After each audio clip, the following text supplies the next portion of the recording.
নমস্কার বন্ধুরা, আজ আমি ঠাকুর রামকৃষ্ণদেবের জন্মবার্ষিকী উপলক্ষে আপনাদের সাথে শেয়ার করব তারই বলা কিছু অমূল্য বাণী, যা আমাদের উতলা মনকে শান্ত করবেই।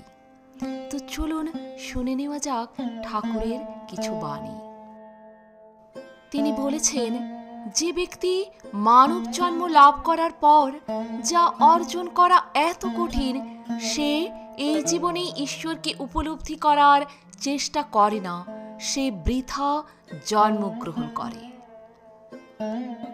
তিনি আরও বলেছেন, রাতে আকাশে অনেক তারা দেখা যায়, কিন্তু সূর্য ওঠার সময় তা দেখা যায় না। তাহলে কি তুমি বলতে পারো যে দিনের বেলায় আকাশে কোনো তারা থাকে না? হে মানুষ, যেহেতু তুমি তোমার অজ্ঞতার দিনে ঈশ্বরকে খুঁজে পাও না, তাই বলো না যে ঈশ্বর নেই। তিনি বলেছেন, লজ্জা, ঘৃণা এবং ভয়, এই তিনটি থাকলে কেউ ঈশ্বরের দর্শন লাভ করতে পারে না। তোমার চিন্তা ভাবনায় বিশ্বাসঘাতক হইও না। তিনি বলেছেন, সৎ হও, তোমার চিন্তা ভাবনা অনুসারে কাজ করো, তাহলে তুমি অবশ্যই সফল হবে।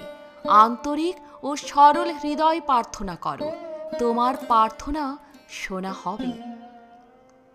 তিনি আরও বলেছেন, জাগতিক চিন্তাভাবনা এবং উদ্বেগগুলিকে তোমার মনকে বিচলিত করতে দিও না।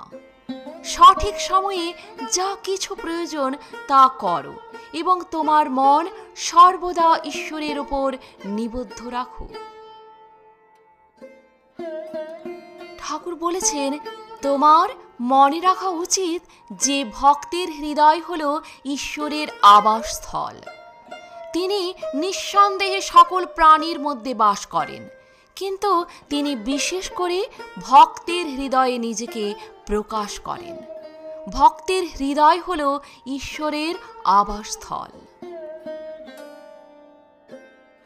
তিনি আরও বলেছেন, বিশুদ্ধ জ্ঞান এবং বিশুদ্ধ প্রেম একই জিনিস, উভয়ই অভিলাষীদের একই লক্ষ্যে নিয়ে যায়।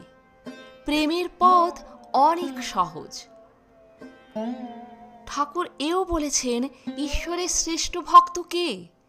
ব্রহ্ম উপলব্ধির পর তিনি দেখতে পান যে একমাত্র ঈশ্বরই সমস্ত জীব, মহাবিশ্ব এবং 24টি মহাজাগতিক নীতিতে পরিণত হয়েছেন।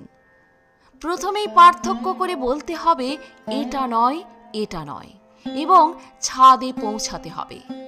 এরপর বুঝতে হবে সিঁড়িগুলি ছাদের মতো একই উপকরণ দিয়ে তৈরি, যথা ইট, চুন ও ইটের ধুলো। ভক্ত বুঝতে পারেন যে কেবল ব্রহ্মই এই সমস্ত কিছুতে পরিণত হয়েছেন, জীব, মহাবিশ্ব ইত্যাদি।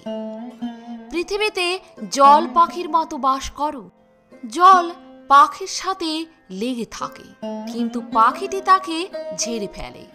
পৃথিবীতে কাদা মাছির মতো বাস করো। মাছ কাদার মধ্যে বাস করে, কিন্তু তার চামড়া সব সময় উজ্জ্বল এবং চকচকে থাকে। আমি তোমাকে সত্যি বলছি, পৃথিবীতে তোমার অস্তিত্বে কোনো ভুল নেই, কিন্তু তোমাকে তোমার মনকে ঈশ্বরের দিকে পরিচালিত করতে হবে, অন্যথায় তুমি সফল হবে না।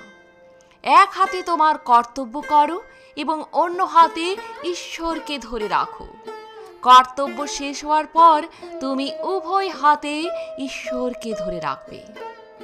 তার করুণার হাওয়া তোমার মাথার উপর দিবারাত্র বইছে। যদি তুমি জীবনের সমুদ্রের মধ্য দিয়ে দ্রুত অগ্রগতি করতে চাও, তাহলে তোমার নৌকার পাল উড়িয়ে দাও। ঈশ্বরের নাম সর্বদা উচ্চারণ করা উচিত। কলিযুগে ঈশ্বরের নাম অত্যন্ত কার্যকর। এই যুগে যোগ ব্যায়াম সম্ভব নয়, কারণ মানুষের জীবন খাদ্যের উপর নির্ভর করে। ঈশ্বরের নাম উচ্চারণ করার সময় হাততালি দাও, তোমার পাপের পাখি উড়ে যাবে।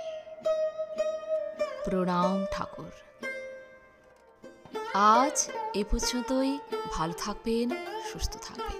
যদি ভিডিওটি ভালো লাগে একটা লাইক অবশ্যই করবেন। আর আপনি যদি নতুন এসে থাকেন আমার চ্যানেলটিকে সাবস্ক্রাইব করে পাশে থাকবেন। ধন্যবাদ।